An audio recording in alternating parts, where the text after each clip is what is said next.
Welcome students. आज आम plastics बा तार प्रकारभेद प्लास्टिक्स प्रकारभेद विषय जानिबा। देख पे प्लास्टिक्स कहले तो यहाँ बहुत जनाशुना ना या माने या किसी कन्फ्यूजन नहीं। जमती कि ये किसी प्लास्टिक्स निर्मित पदार्थर ये फोटो चित्र अच्छी जमी यहाँ plastics ball chair torch light उपरखोल यहाँ प्लास्टिक बैग डस्टबिन तापर toothbrush washing machine sanitiser laptop ए सब एमती आम ये आहरी गुड़ाए लिस्ट आम बनई पार पानिया हो अन्य जेकोसी सामग्री हो एमती बहुत जिनस अच्छी प्लास्टिक निर्मित हेले किंतु ये लेखाई कौन ना प्लास्टिक्स किंतु पिले आम कहीदे कौन आम कहला बेले कही था प्लास्टिक बोली कही था आम कहला बेले कही था प्लास्टिक बोली कहूँ किंतु एक्चुअली एटा प्लास्टिक नुह एटा कौन ना प्लास्टिक्स कहीं ये जो प्लास्टिक्स जो लिखिले ये गोटे प्लूराल कंटेंट माने एथिरे अनेक पदार्थ मिसी रही अतिर अनेक पदार्थ रही जो प्लास्टिक्स बना है ना केवल प्लास्टिक नुह। फॉर एग्जांपल देखो ये प्लास्टिक्स क्यों तैयारी ना सेल्युलोज कोल माने कोयला नेचुरल गैस प्राकृतिक गैस सॉल्ट क्रूड ऑयल कंचा तैल यह सब उपादान गुड़िक प्लास्टिक्स बना है तेणुक आम कौन कहू ना प्लास्टिक न कही प्लास्टिक्स कहू एवं ये प्लास्टिक को जे बनई से होचंदी अलेक्जेंडर पार्कस ये होचंदी अलेक्जेंडर पार्कस आ से जेहेतु प्रथम प्लास्टिक्स बनई नाम अनुसार प्रथम प्लास्टिक्स को कहगला पार्केसाइन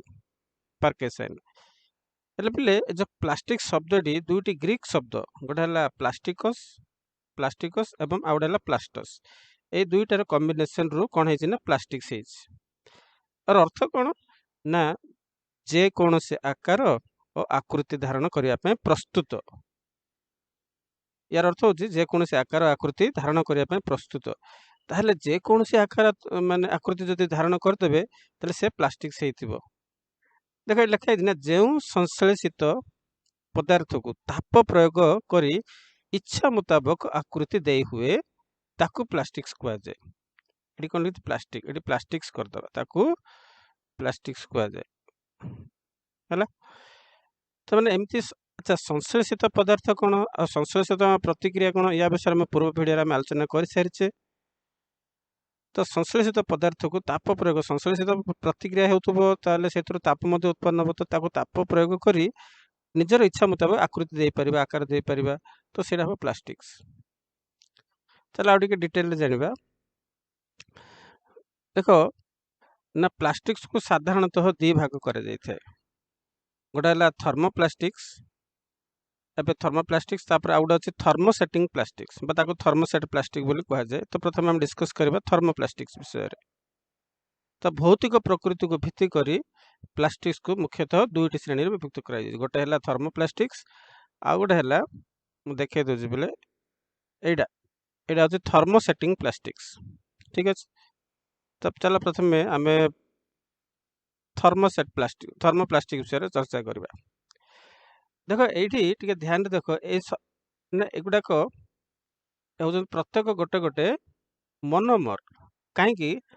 अच्छा मुझे लिखी दूसरी पे यहाँ हूँ गोटे मोनोमर यहाँ है मोनोमर कौन पूर्व भिडियो आम आलोचना कर सारी ये गोटे मोनोमर हेले ए मोनोमर सब मिसिकी ए समस्त गोटे गोटे मोनोमर ये मोनोमर एगुड़ा गोटे गोटे अणु एकक एवं अनेक एककर बारंबारतार कौन हो मोनोमर ए समस्त एककर समाहार कौन हो पॉलीमर हो अनेक मोनोमर समाहार पॉलीमर हो गोटे लंबा सिंकुड़ी भली अच्छी राइट। किंतु ये लक्ष्य कर ना प्रत्येक अणु आउ गोटे अणु सहित गोटे सरल रैखिक गोटे लिखाई कौन ऊपर लिखाई रैखिक एकक सज्जा माने ये जो अणु गुड़ाक मोनोमर एकक गुड़ाक गोटे लाइन रे अछंदी गोटे लाइन रे सजा होगी अच्छा। तो देख यही मोनोमर को देख तार बाम सहित कनेक्टेड होती तार डाहाण सहित कनेक्टेड होती सेमती यही मोनोमर को देख ये तार बाम सहित कनेक्टेड होती तार डाहाण सहित कनेक्टेड तो गोटे लाइन रे अरेंजमेंट होती अच्छा। तेणुक यहाँ कहुए लिनियर अरेंजमेंट ऑफ यूनिट्स तो को प्रकार प्लास्टिक श्रेणी अंतर्भुक्त ना थर्मोप्लास्टिक्स। देख पिले ଏଠି କ'ଣ ହେଉଛି ନା ମନେକର ଗୋଟେ ପ୍ରଥମ ଭାବ ସେ ପ୍ଲାଷ୍ଟିକଟା କଠିନ ଅବସ୍ଥାରେ ଅଛି। କଠିନ ଅବସ୍ଥାରେ ଅଛି ଯେତେବେଳେ ତାକୁ ତାପ ଦିଆହେବ, ଯେତେବେଳେ ତାକୁ ତାପ ପ୍ରୟୋଗ କରିବା ନା, ଆଚ୍ଛା ମୁଁ ଲେଖିଦେଉଛି, ଯେତେବେଳେ ତାପ ପ୍ରୟୋଗ କରିବା ସେତେବେଳେ କ'ଣ ହେବ, ଇଏ କଠିନରୁ ନରମ ହେଇକି, କଠିନରୁ କ'ଣ ହେବ ନା ନରମ ହେଇଯିବ। ଆଚ୍ଛା ଲେଖିଦେବା ଏଠି, କଠିନରୁ କ'ଣ ହେବ ନା ନରମ ହେବ, ପୁଣି ଆଉ ଟିକେ ତାପ ପ୍ରୟୋଗ କଲେ ସେ ପୁନଃ ତରଳ ଅବସ୍ଥାକୁ ପଳେଇ ଆସିବ। ତ ଠିକ୍ ଅଛି, କଠିନ ତାପ ପ୍ରୟୋଗ କଲେ କ'ଣ କଠିନରୁ ନରମ ହେଇ ହେଇ ପୁଣି ତରଳ ଅବସ୍ଥାକୁ ଆସିଯିବ। ତରଳ ଅବସ୍ଥାରେ ଯଦି ତାକୁ ସେଥିରୁ ତାପ ଯଦି ଆମେ ବାହାର କରିଦେବା, ସେଥିରେ ଯେଉଁ ତାପ ଥିବ ତାପରୁ ଯଦି ବାହାର କରିଦେବା ତ ତାକୁ ଯଦି ଆହୁରି ଟିକେ ଥଣ୍ଡା କରିବା ନା, ଏଠି ଯଦି ଆମେ ଥଣ୍ଡା କରିବାକୁ, ଥଣ୍ଡା କଲେ କ'ଣ ହେବ, ଇଏ ପୁନଶ୍ଚ କଠିନ ଅବସ୍ଥା ପ୍ରାପ୍ତ ହେବ, ଆଉ ଥରେ କଠିନ ଅବସ୍ଥା ପ୍ରାପ୍ତ ହେବ। ଠିକ୍ ଅଛି, ତାମାନେ ତାପ ପ୍ରୟୋଗ କଲେ ନରମ ହେଇ ତରଳି ଯିବା, ପୁଣି ସେ ତରଳ ପଦାର୍ଥକୁ ଆଉଥରେ ଥଣ୍ଡା କଲେ ସେ ପୁଣି କଠିନ ଅବସ୍ଥା ପ୍ରାପ୍ତ ହେବା। ଏଇଟା ହେଉଛି କ'ଣ ପ୍ଲାଷ୍ଟିକ୍ସ କ୍ଷେତ୍ରରେ। ହେଲେ ଏ ପ୍ରକାର ପ୍ଲାଷ୍ଟିକ୍ସ ମାନେ ଏ ପ୍ରକାର ଗୁଣ ଯେଉଁ ପ୍ଲାଷ୍ଟିକ୍ସରେ ଥିବ ତାକୁ ଆମେ କହିବା ଥର୍ମୋପ୍ଲାଷ୍ଟିକ୍ସ। ଆଉ ଥର୍ମୋପ୍ଲାଷ୍ଟିକ୍ସ ଗୁଡ଼ା କ'ଣ ନା ରୈଖିକ ଏକକ ସଜ୍ଜା ଲିନିୟର ଆରେଞ୍ଜମେଣ୍ଟ ଅଫ୍ ୟୁନିଟ୍ସ, ଏଇଭଳି ମନୋମର ଗୁଡ଼ିକ ସଜେଇ ହେଇକି ଥିବେ। ତ ଏ ପ୍ରକାର ପ୍ରତିକ୍ରିୟାକୁ ଆମେ କ'ଣ କହୁ ନା ପ୍ରତ୍ୟାବର୍ତ୍ତୀ ଭୌତିକ ପରିବର୍ତ୍ତନ। ପ୍ରତ୍ୟାବର୍ତ୍ତୀ ଅର୍ଥ ସେ ତାର ନିଜର ମୂଳ ଅବସ୍ଥାକୁ ଆସିଯାଇପାରିବ। କଠିନରୁ ତରଳ ହେଲା, ତରଳରୁ କଠିନ ହେଲା, ତ ପ୍ରତ୍ୟାବର୍ତ୍ତୀ ହେଇଗଲା। ପ୍ରତ୍ୟାବର୍ତ୍ତୀ ଭୌତିକ ପରିବର୍ତ୍ତନ ବା ତାକୁ ଇଂରେଜୀରେ ଆମେ କହୁ ରିଭର୍ସିବଲ୍ ଫିଜିକାଲ ଚେଞ୍ଜ। ଠିକ୍ ଅଛି, ତ ଥର୍ମୋପ୍ଲାଷ୍ଟିକ୍ସ କାହାକୁ କୁହାଯାଏ, ତାର ଯଦି ସଂଜ୍ଞା ନିରୂପଣ କରିବା ନା ଯେଉଁ ପ୍ଲାଷ୍ଟିକ୍ସକୁ ତାପ ପ୍ରୟୋଗ ଦ୍ୱାରା ବାରମ୍ବାର ତରଳାଇ ଭିନ୍ନ ଭିନ୍ନ ଆକୃତିର କରାଯାଇପାରେ, ତାକୁ ଭିନ୍ନ ଭିନ୍ନ ଆକୃତିର ବଦଳାଇ ପାରିବା, ତାହାକୁ ବା ସେ ପ୍ରକାର ପ୍ଲାଷ୍ଟିକକୁ ଆମେ ଥର୍ମୋପ୍ଲାଷ୍ଟିକ୍ସ କହିବା। ଠିକ୍ ଅଛି, ୟାର କିଛି ଏକ୍ଜାମ୍ପଲ୍ ଦେଖିବା, କ'ଣ ଥର୍ମୋପ୍ଲାଷ୍ଟିକ୍ସର ଏକ୍ଜାମ୍ପଲ୍ ଦେଖ। ତ ଆଚ୍ଛା, ଯେହେତୁ ଆମେ ଏଇଠି ଦେଖିଲେ ନା, ଏଠି କ'ଣ ଦେଖିଲେ ନା ଇଏ ମାନେ ତାର ମୂଳ ଅବସ୍ଥାକୁ ଆସିଯାଇପାରୁଛି, ମାନେ ଏଠି କ'ଣ ହେଉଛି ନା ପୁନଃ ଚକ୍ରଣ ଯୋଗ୍ୟ, ରିସାଇକେଲ ହେଇପାରୁଛି ଆଉ ଥରେ ତାର। ଏ ପ୍ରକାର ପ୍ଲାଷ୍ଟିକ୍ସର ରିସାଇକେଲ ହେଇପାରୁଛି, ପୁନଃ ଚକ୍ରଣ ଯୋଗ୍ୟ, ଆଉ ରିସାଇକେଲ ହେଇପାରୁଥିଲେ ଭଲ ଆମ ପାଇଁ ସେଇଟା। କିଛି ଦେଖ ପିଭିସି ପାଇପ୍ ଆମେ ଦେଖିଛେ, ପିଭିସି ଆର ପୁରା ନାମ ହେଲା ପଲିଭିନାଇଲ କ୍ଲୋରାଇଡ୍, ପୂର୍ବ ଭିଡ଼ିଓରେ ଆମେ ଆଲୋଚନା କରିସାରିଛେ। ଏବଂ ଏକ୍ରିଲିକ୍, ଏସବୁ ଏଠି ଯାହା ବି ଲେଖା ହେଇଛି ନା ବୋଲେ ଏକ୍ରିଲିକ୍, ଟେଫଲନ୍, ଥର୍ମୋକୋଲ, ପଲିଷ୍ଟିରିନ୍, ଏସବୁ ବିଷୟରେ ଆଉ ଥରେ ବିସ୍ତାରରେ ଆମେ ଆଲୋଚନା କରିବା ପରବର୍ତ୍ତୀ ଭିଡ଼ିଓରେ। ଦେଖ ଏକ୍ରିଲିକ୍ ଦେଖିବାକୁ କାଚ ଭଳି ଅଛି, ଏକ୍ରିଲିକ୍ ଦେଖିବାକୁ କାଚ ଭଳି, ଏଇଟା ହେଉଛି ଟେଫଲନ୍, ଇଏ ମଧ୍ୟ ପ୍ଲାଷ୍ଟିକ୍ ଶ୍ରେଣୀ ଅନ୍ତର୍ଭୁକ୍ତ। କେଉଁ ପ୍ରକାର ପ୍ଲାଷ୍ଟିକ୍ ନା ଥର୍ମୋପ୍ଲାଷ୍ଟିକ୍ସ। ହେଲେ ଏଇଠି ଗୋଟେ ମନରେ ପ୍ରଶ୍ନ ଉଠୁଛି, ୟାକୁ ତ ଆମେ ଜାଣିଛୁ ମାନେ ରୋଷେଇ କାର୍ଯ୍ୟରେ ବ୍ୟବହାର କରୁ, ଆଉ ଟିକେ କ'ଣ କହିଲେ ନା ଏଇ ଯେଉଁ ପ୍ଲାଷ୍ଟିକ୍ସରେ କ'ଣ ଅଛି ନା ଏଇଠି ଯଦି ଆମେ ତାପ ପ୍ରୟୋଗ କରିବା ତ ଇଏ ତରଳି ଯିବ। ତାହେଲେ ତରଳି ଯିବ କହିଲେ ଆମେ ଏ ପ୍ରକାର ଯେଉଁ ଜିନିଷ ତାପ ପାଇଲେ, ମାନେ ଦେଖ ଏଭଳି ଜିନିଷ ଯେ ଆମେ ରୋଷେଇ କାର୍ଯ୍ୟରେ ବ୍ୟବହାର କରୁଛୁ ନିଶ୍ଚିତ ଭାବରେ ଇଏ ତାପ ପାଉଥିବ ନା, ତାହେଲେ ଏଇ ଟେଫଲନ୍କୁ କାହିଁକି ଏଇଟା ଆମେ ବ୍ୟବହାର କଲେ, ଇଏ ତ ଆମ ପାଇଁ କ୍ଷତିକାରକ ହେଇଯିବା କଥା, ମାନେ କ୍ଷତିକାରକ ଇନ୍ ଦ ସେନ୍ସ କି ନଷ୍ଟ ହେଇଯିବ ଶୀଘ୍ର ଶୀଘ୍ର ତାପ ପାଇଲେ। ତ ଥର୍ମୋପ୍ଲାଷ୍ଟିକ୍ସ ଏ ଯେଉଁ ଟେଫଲନ୍ ଶ୍ରେଣୀ ଅନ୍ତର୍ଭୁକ୍ତ ରହିଲା, ୟାକୁ ଆମେ କାହିଁକି ବ୍ୟବହାର କରିବା, ଏଇଟା ତମ ପାଇଁ ଗୋଟେ ପ୍ରଶ୍ନ। ଟିକେ ଭାବ, ତାପ ପାଇଲେ ଇଏ ତରଳି ଯିବ ବା ନରମ ହେଇଯିବ, ଠିକ୍ ଅଛି, କିନ୍ତୁ ଆମେ ଯେତେବେଳେ ଏଇଠି ଧରିକି ଆମେ ସେ ତାପକୁ ଅନୁଭବ କରିପାରୁଛୁ କି, ଏଇଠି ତ ଆମେ ଏ ହ୍ୟାଣ୍ଡେଲକୁ ତ ଆମେ ଧରିଥାଉଛୁ। ଠିକ୍ ଅଛି, ଦେଖ ଏଇଠି ଥର୍ମୋକୋଲ, ପଲିଷ୍ଟିରିନ୍, ଆଉ ଏଇଠି ବି ଥର୍ମୋକୋଲରେ ଆମେ ଥର୍ମୋକୋଲ ମାନେ ଯେଉଁ ଷ୍ଟୋରିଫୋମ୍ ଯେଉଁ ସୋଲୋ ବୋଲି ଆମେ କହୁଛୁ। ଆଚ୍ଛା ମୁଁ ଟିକେ ଏଇଠି ଜୁମ୍ କରି ତୁମକୁ ଦେଖେଇ ଦେଉଛି, ରୁହ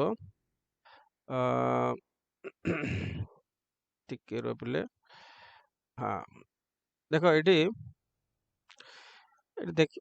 ଏଗୁଡ଼ାକ ସୋଲୋ ଆମେ ଜାଣିଛେ, ସୋଲୋ। ଏଇଟା ହେଉଛି ପଲିଷ୍ଟିରିନ୍ କପ୍ର ଆହୁରି ଅନେକ ପ୍ରକାର ଅଛି, ତୁମେ ଗୁଗୁଲ୍ କରି ଦେଖିପାରିବ। ଏଇଟା ହେଉଛି ଥର୍ମୋକୋଲ, ଯେଉଁଟାକି ଆମେ ସୋଲୋ ବୋଲି କହିଥାଉଛୁ।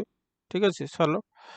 ତ ପିଲେ ଏଇଠି କ'ଣ ହେଉଛି ନା ଏଇ ଯେଉଁ ସୋଲୋର ତ ବ୍ୟବହାର ଆମେ ଜାଣିଛୁ, ଏ ଯେଉଁ ବହିରେ ଲେଖା ହେଇଛି ପଲିଷ୍ଟିରିନ୍ ବା ଥର୍ମୋକୋଲ ଗୋଟେ ଜିନିଷ, କିନ୍ତୁ ପ୍ରକୃତିରେ ଏ ଦୁଇଟା ଗୋଟେ ଜିନିଷ ନୁହଁ। ଦେଖ ବାସ୍ତବରେ ଥର୍ମୋକୋଲ ମାନେ ଇଏ ଥର୍ମୋକୋଲକୁ ଆମେ ପଲିଷ୍ଟିରିନ୍ର କହିପାରିବା, ଇଣ୍ଡିଡ୍ ସେ ଗୋଟେ ପଲିଷ୍ଟିରିନ୍, କିନ୍ତୁ ସମସ୍ତ ମାନେ ପଲିଷ୍ଟିରିନ୍ ଥର୍ମୋକୋଲ ହେଇନଥାଏ। ଏଇଟା ମନେ ରଖ ସର୍ଟ କ୍ୱେଶ୍ଚନ୍ ପାଇଁ। ଥର୍ମୋକୋଲ ଗୁଡ଼ିକ ତାର ମାନେ ସେ ପରିଶେଷରେ କ'ଣ ପଲିଷ୍ଟିରିନ୍ ହିଁ ହେଇଥାଏ, କିନ୍ତୁ ପଲିଷ୍ଟିରିନ୍ ସବୁ ପ୍ରକାର ପଲିଷ୍ଟିରିନ୍ ଥର୍ମୋକୋଲ୍ ନୁହଁ, କିଛି ପଲିଷ୍ଟିରିନ୍ ଥର୍ମୋକୋଲ୍, କିନ୍ତୁ ସବୁ ପ୍ରକାର ପଲିଷ୍ଟିରିନ୍ ଥର୍ମୋକୋଲ୍ ନୁହଁ।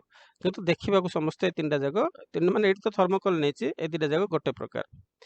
ତାପରେ ଏଇଠି ଏକ୍ସାମ୍ପଲ୍ ଆମେ ପଲିଥିନ୍ ବି ଲେଖିପାରିବା। ଏଇଠି ଆମେ ପଲିଥିନ୍ ମଧ୍ୟ ଗୋଟେ କ'ଣ ପଲିଥିନ୍ ଇଏ ହେଉଛି ଥର୍ମୋପ୍ଲାଷ୍ଟିକ୍ସ, ପଲିଥିନ୍ ମଧ୍ୟ ଗୋଟେ ଥର୍ମୋପ୍ଲାଷ୍ଟିକ୍ସ।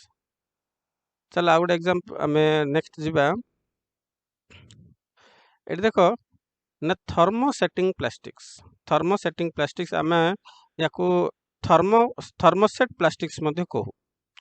କ'ଣ ଲେଖା ହେଇଛି ନା ଯେଉଁ ପ୍ଲାଷ୍ଟିକ୍ସକୁ ତାପ ପ୍ରୟୋଗ କଲେ ଅଧିକ ନରମ ହୁଏ ନାହିଁ ଏବଂ କେବଳ ଥରକ ପାଇଁ ନିର୍ଦ୍ଦିଷ୍ଟ ଆକୃତିରେ ପରିଣତ ହୁଏ, ଆଚ୍ଛା, ତାହାକୁ ଥର୍ମୋସେଟିଂ ପ୍ଲାଷ୍ଟିକ୍ସ ବା ଥର୍ମୋସେଟ୍ ପ୍ଲାଷ୍ଟିକ୍ସ କୁହାଯାଏ। ତ ଧରିନେ ଏଇଠି ଗୋଟେ ପଦାର୍ଥ ଅଛି ପ୍ଲାଷ୍ଟିକ୍ ଶ୍ରେଣୀ ଅନ୍ତର୍ଭୁକ୍ତ, ଆଉ ସେଇଟା କ'ଣ ନା ଥର୍ମୋସେଟିଂ ପ୍ଲାଷ୍ଟିକ୍। ଇଏ ଭାବିନେ ଏଇଟା ଗୋଟେ ଥର୍ମୋସେଟିଂ ପ୍ଲାଷ୍ଟିକ୍ସ। ହେଲେ ଆକୁ ଯେତେବେଳେ ପ୍ରଥମେ ତାପ ଦିଆହେବ ଚେଞ୍ଜ କରିବା ପାଇଁ ଆକୃତିରେ ତାପ ଯେତେବେଳେ ଦିଆହେବ ସେତେବେଳେ କ'ଣ ହେବ ଭାବିନ ଇଏ ଏଇଭଳି ଆକୃତିକୁ ପଳେଇ ଆସିଲା। ତ ଏଇ ଆକୃତିରେ ତାର ଫାଇନାଲ, ୟାକୁ ଆଉ ଚେଞ୍ଜ କରିହେବନି। ଏଇ ଯେ ଆକୃତି ପାଇଲା ନା ଇଏ ତାର ଫାଇନାଲ ଆକୃତି। କିନ୍ତୁ ଏଇଠି କ'ଣ ହେଉଥିଲା ମନେ ପକାଅ ଟିକେ, ଏଇଠି କ'ଣ ହେଉଥିଲା ଦେଖ ନା ଏଇ ଯେଉଁ ଥର୍ମୋପ୍ଲାଷ୍ଟିକ୍ସ କ'ଣ ହେଉଥିଲା ନା କଠିନରୁ ନରମ ହେଇକି ତରଳ ହେଉଥିଲା। ଯେତେବେଳେ ତାପ ପ୍ରୟୋଗ କରୁଥିଲେ ପୁଣି ଥଣ୍ଡା କଲେ କଠିନ ହୋଇଯାଉଥିଲା, ଆଉ ରିଭର୍ସିବଲ୍ ଫିଜିକାଲ ଚେଞ୍ଜ ବା ପ୍ରତ୍ୟାବର୍ତ୍ତୀ ଭୌତିକ ପରିବର୍ତ୍ତନ ହେଉଥିଲା। କିନ୍ତୁ ଆମେ ଏଇଠି ଦେଖିବା ନା ଏ ପ୍ରକାର ପ୍ଲାଷ୍ଟିକ୍ସ ଯେତେବେଳେ ଇଏ ତାପ ପାଉଛି ନା ଗରମ କରୁଛେ, ଇଏ ଗୋଟେ ଥରକ ପାଇଁ ଚେଞ୍ଜ ହେଲା, ଆଉ ସେଇ ରୂପଟା ହିଁ ତାର ଫାଇନାଲ ହେଇଗଲା। ୟାକୁ ଆଉ ଏଥିରେ କିଛି କୌଣସି ପ୍ରକାର ପରିବର୍ତ୍ତନ କରାଯାଇପାରିବ ନାହିଁ। ତ ଇଏ କ'ଣ ହେଲା ଭୌତିକ ପରିବର୍ତ୍ତନ ଅପ୍ରତ୍ୟାବର୍ତ୍ତୀ, ମାନେ ତାର ମୂଳ ରୂପକୁ ଆଉ ଯାଇପାରିବ ନାହିଁ। ଠିକ୍ ଅଛି, ତେଣୁକରି ଆମେ କହୁ ଭୌତିକ ପରିବର୍ତ୍ତନ ଅପ୍ରତ୍ୟାବର୍ତ୍ତୀ ବା ଇରିଭର୍ସିବଲ୍ ଫିଜିକାଲ ଚେଞ୍ଜ। ଦେଖ ପିଲେ ଏଇଠି ୟାର ଅଣୁ ଗୁଡ଼ିକ ମାନେ ୟାର ମନୋମର ଗୁଡ଼ିକ ସମସ୍ତେ ହେଉଛନ୍ତି ଗୋଟେ ଗୋଟେ ମନୋମର। ଯେ ଚାରିକୋଣିଆ ବାକ୍ସ ଦେଖୁଛ ସମସ୍ତେ ହେଉଛନ୍ତି ଗୋଟେ ଗୋଟେ ମନୋମରର ଏକ୍ସାମ୍ପଲ୍ ମୁଁ ଦେଇଦେଇଛି। ହେଲେ ଏଇଠି ତମେ ଦେଖ ଆଚ୍ଛା ଏ ଯେଉଁ ଥର୍ମୋପ୍ଲାଷ୍ଟିକ୍ସରେ ନା ପିଲେ ଦେଖ ମନୋମର ଗୁଡ଼ିକ କେମିତି ଥିଲା, ଇଏ ଆ ସହିତ କନେକ୍ଟେଡ୍ ହେଇକି ଅଛି, ଇଏ ଆ ସହିତ କନେକ୍ଟେଡ୍ ହେଇକି ଅଛି, ଇଏ ଆ ସହିତ କନେକ୍ଟେଡ୍ ହେଇଛି, ଇଏ ଆ ସହିତ କନେକ୍ଟେଡ୍ ହେଇକି ଅଛି। କିନ୍ତୁ ଏ ଦୁଇଟା କନେକ୍ଟେଡ୍ ହେଇକି ନାହାନ୍ତି, ଏ ଦୁଇଟା କନେକ୍ଟେଡ୍ ହେଇକି ନାହାନ୍ତି, ଏ ଦୁଇଟା କନେକ୍ଟେଡ୍ ହେଇକି ନାହାନ୍ତି, ଗୋଟେ ଲାଇନ୍ରେ ଆରେଞ୍ଜ ହେଇକି ଅଛନ୍ତି। ଠିକ୍ ଅଛି, କିନ୍ତୁ ଏଇଠି ଦେଖ ଥର୍ମୋସେଟିଂ ପ୍ଲାଷ୍ଟିକ୍ସରେ କେମିତି ଅଛନ୍ତି। ଦେଖ ଏଇ ମନୋମରକୁ ଦେଖ, ଏଇ ମନୋମର ଇଏ ଉପରକୁ ମଧ୍ୟ କନେକ୍ଟେଡ୍ ହେଇକି ଅଛି, ବାମ ଡାହାଣ ସହିତ କନେକ୍ଟେଡ୍ ହେଇକି ଅଛି ଏବଂ ତଳକୁ ମଧ୍ୟ କନେକ୍ଟେଡ୍ ହେଇଛି, ଏଇ ଚାରିପଟେ କନେକ୍ଟେଡ୍ ହେଇକି ଅଛି। ତେଣୁକରି ଏଇଠି ଏକକ ଗୁଡ଼ିକ ବହୁତ ମାନେ କ୍ଲୋଜଲି ପ୍ୟାକ୍ ହେଇଥାନ୍ତି, ତେଣୁକରି ଏଇଟା ବଡ଼ ଶକ୍ତ। ତାର କ'ଣ କି ଏଇଟା କ୍ରସ୍ ହେଇକି ଏ ଲିଙ୍କ କ୍ରସ୍ କନେକ୍ଟେଡ୍ ହେଇକି ଅଛି, ତେଣୁକରି ତାର ନାଁ ଦିଆଯାଇଛି cross linked arrangement of units. Units ମାନେ ଏଇଠି ମନୋମରକୁ ବୁଝେଇଲା, ଏଗୁଡ଼ା କହୁଛନ୍ତି ପିଲେ ମନୋମର। ଆଉ ଏ ମନୋମର ଗୁଡ଼ିକ ମିଶିକି କ'ଣ ହେଉଛନ୍ତି ନା ପଲିମର। ମନୋମର ଗୁଡ଼ିକ ମିଶିକିରି କ'ଣ ହେଉଛନ୍ତି ନା ପଲିମର ହେଉଛନ୍ତି। ତ ପୁରାଟା ହେଉଛି ଗୋଟେ କ'ଣ ପଲିମର, ପୁରାଟା ହେଉଛି ପଲିମର। ହେଲେ ଆମେ ତ ଏଟାକୁ ପ୍ଲାଷ୍ଟିକ୍ସ ବୋଲି କହୁଛୁ ନା, ଏଇଟା ହେଉଛି ପ୍ଲାଷ୍ଟିକ୍ସ। କି ପ୍ଲାଷ୍ଟିକ୍ସ ନା ଥର୍ମୋସେଟିଂ ପ୍ଲାଷ୍ଟିକ୍ସ। ତେଣୁକରି ଆମେ ଲେଖିବା ଏଇଠି ପ୍ଲାଷ୍ଟିକ୍ସ ହେଉଛି ଗୋଟେ କ'ଣ, ପ୍ଲାଷ୍ଟିକ୍ସ ହେଉଛି ଗୋଟେ ପଲିମର, ପ୍ଲାଷ୍ଟିକ୍ସ ହେଉଛି ଗୋଟେ ପଲିମର। ଆଚ୍ଛା, ତେଣୁକରି ଏ ପ୍ରକାର ପ୍ଲାଷ୍ଟିକ୍ ବହୁତ ଶକ୍ତ। ଏନିୱେଜ୍ ହେଲେ ଯଦି ୟାକୁ ଚେଞ୍ଜ କରିପାରିବାନି, ସେ ଯଦି ତାର ଗୋଟେ ଥରକ ପାଇଁ ହିଁ ସେ ଚେଞ୍ଜ ହେବ, ତ ସେଇଟା କ'ଣ ହେଇଯିବ ନା ପୁନଃ ଚକ୍ରଣ ଅଯୋଗ୍ୟ। ପୁନଃ ଚକ୍ରଣ ଅଯୋଗ୍ୟ ମାନେ ତାକୁ ଆମେ ଆଉ ରିସାଇକେଲ କରିପାରିବାନି। କାରଖାନାକୁ ପଠାଇଲେ ମଧ୍ୟ ସେଠାରେ ସେ ଅଯୋଗ୍ୟ ସାବିତ ହେଇଯିବ, ତାକୁ ଆଉ ସେ ରିସାଇକେଲ କିଛି ନୂଆ ଜିନିଷ ଆଉ ବନେଇ ପାରିବାନି ଖରାପ ହେଇଗଲେ। ତା ମାନେ ସେ କ'ଣ ହେଲା ପରିବେଶ ପାଇଁ ଗୋଟେ ପ୍ରଦୂଷକ ହେଇଗଲା। ତ ପରିବେଶ ପ୍ରଦୂଷଣର ଏକ ମୁଖ୍ୟ କାରକ ହେଉଛି କ'ଣ ନା ଏଇ ଥର୍ମୋସେଟିଂ ପ୍ଲାଷ୍ଟିକ୍ସ। କିନ୍ତୁ ଥର୍ମୋସେଟ୍ ପ୍ଲାଷ୍ଟିକ୍ସ ଯେ ପ୍ରଥମେ ଥର୍ମୋପ୍ଲାଷ୍ଟିକ୍ସ ଆମେ ଦେଖିଥିଲେ, ଇଏ ପରିବେଶ ପାଇଁ ଏତେ ପ୍ରଦୂଷଣ ନୁହଁ, ଏଇଟା ପରିବେଶ ପ୍ରଦୂଷଣ ନୁହଁ, କିନ୍ତୁ ଏ ପ୍ରକାର ପ୍ଲାଷ୍ଟିକ୍ସ ପରିବେଶ ପାଇଁ ଏକ ପ୍ରଦୂଷକ ଭଳି କାର୍ଯ୍ୟ କରେ। ଚାଲ ୟାର କିଛି ଏକ୍ସାମ୍ପଲ୍ ଦେଖିବା ଆମେ। ଆଚ୍ଛା ଦେଖ ଏଠି ବ୍ୟାକେଲାଇଟ୍, ଏ ତ ସୁଇଚ୍ ବୋର୍ଡ଼, ଆଉ ଇଏ ବି ବ୍ୟାକେଲାଇଟ୍ ପ୍ଲାଷ୍ଟିକ୍ ଶ୍ରେଣୀ ଅନ୍ତର୍ଭୁକ୍ତ। ଏଇଟା ମଧ୍ୟ ବ୍ୟାକେଲାଇଟ୍। ଏଇଟା ଫର୍ମିକା ପିଲେ ଯେଉଁ ଆମେ ଯେଉଁ ଫର୍ମିକା ଏଭଳି ତ ଟେବୁଲ୍ ଚେୟାର ଦେଖିଥିବେ ଆମେ, ଏପଟେ ଉପରେ ସିଟ୍ ପଡ଼ିଥିବ ହେଲା, ଏଗୁଡ଼ା ବହୁତ ଶକ୍ତ ହେଇଥାନ୍ତି, ଏମାନେ ତାପ ପ୍ରତିରୋଧୀ, ତାପକୁ ପ୍ରତିରୋଧ କରନ୍ତି। ତେଣୁକରି ଏ ବ୍ୟାକେଲାଇଟ୍ या विषय में डिटेल चर्चा करवा गोटे वीडियो रे। देख मेलामाइन रो कप प्लेट ए जो हम जो बटम लगई था साधारणतः हम जो शर्ट रे बटम लागि था गुडा को मेलामाइन प्लास्टिक श्रेणी अंतर्भुक्त।